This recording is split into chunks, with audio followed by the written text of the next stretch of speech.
In what could be a significant breakthrough, US President Donald Trump agrees to meet with DPRK leader Kim Jong Un. Hello, I'm Anand Naidu, and this is The Heat.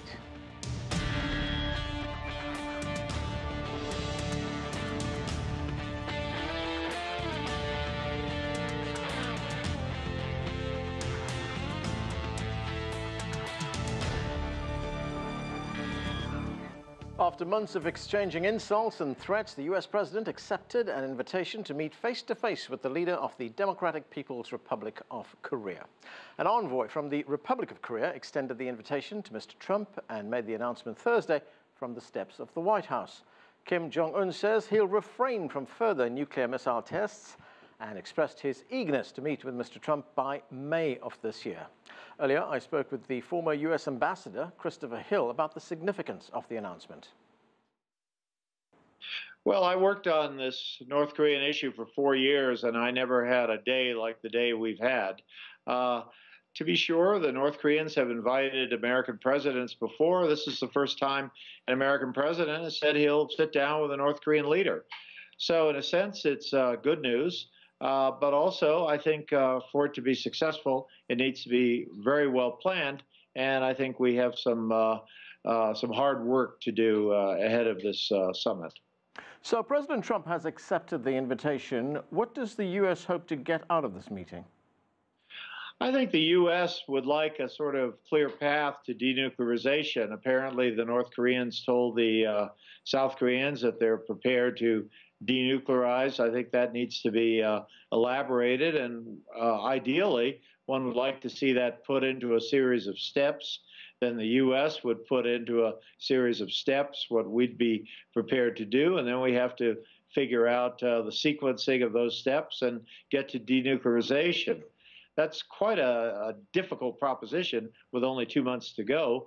But at a minimum, I would hope that the North Koreans reiterate, in fact, even strengthen this commitment to denuclearization along a timetable that is certainly something that we would need. If that is the case, if the DPRK says that it is prepared to get rid of its nuclear weapons, that's a pretty big concession. What would they expect from the U.S. in return?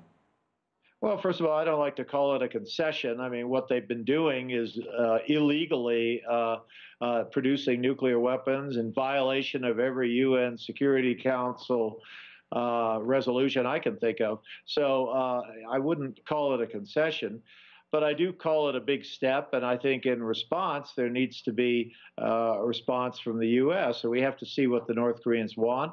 Presumably, they want economic assistance, they want energy assistance, recognition of their state, some kind of security guarantees. These were all envisioned in the September 2005 statement, but we'll have to see what it is the North Koreans want and expect out of this process. It's taken a long time to get to this point. What do you believe prompted the DPRK to issue this invitation in the first place?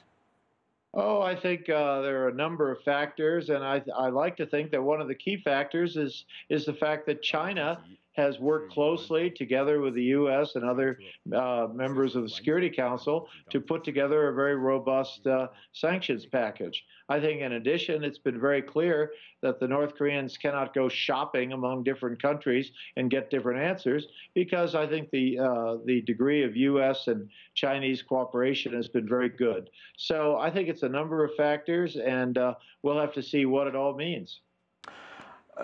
Would the U.S., do you think, be prepared under any circumstances, because we don't know what's on the table right now, we just know there's going to be a meeting, but would the U.S. be prepared to accept a DPRK with nuclear weapons?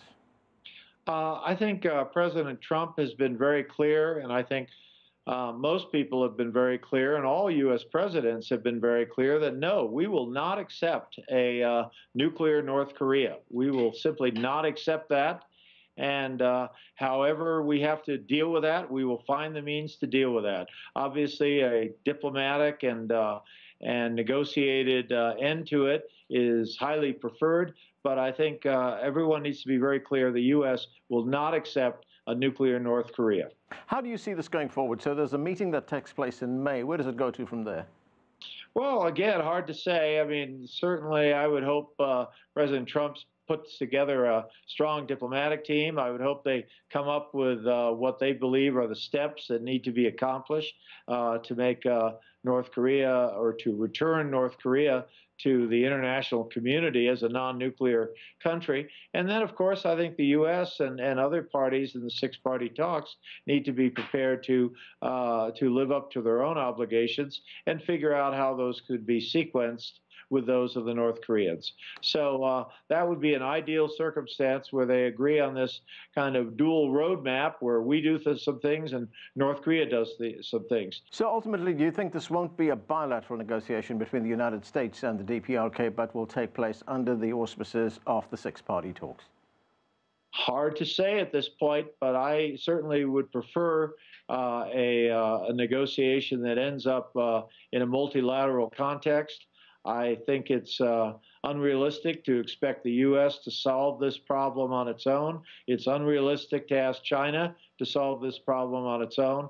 I would hope that everyone understands an obligation to work together, to cooperate together, and to solve this problem together. Ambassador, you've been involved in these negotiations for a very long time. And when you look at what is going on right now, how difficult will the negotiations be in the months, perhaps years ahead? Again, it's very hard to say. I mean, Kim Jong Un is a very young and kind of relatively new leader in the world. President Trump is also a pretty new leader in the world. So, you know, maybe they will instantly agree with one another. I suspect it's going to be difficult, but I hope that a meeting would be more than just a pleasant chat. I would hope that an initial meeting would be an enormous step toward denuclearization, with the staffs working very hard ahead of time to make sure this is a scripted and successful summit.